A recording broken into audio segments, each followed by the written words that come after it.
det hele ikke skal gå op i hus og have, så skal jeg snart ud og have den vasket, kan jeg se. Jeg trænger virkelig gevaldigt. Men et projekt, der kommer i fremtiden, det er, at jeg skal hæve motoren ud. Så skal det turboværk der, det skal laves om til noget mindre. Vi skal have lavet en nedgradering, så den kan komme på plader igen og ud at køre. Og til det lille projekt har jeg erhvervet mig et stykke. Jeg er godt i gang med at skille den ad.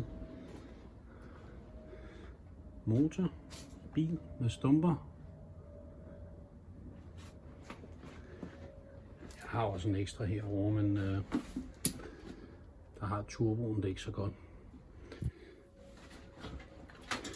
Så på et tidspunkt så kommer der lidt videoer, hvor jeg går i gang med at hive motoren ud af denne her.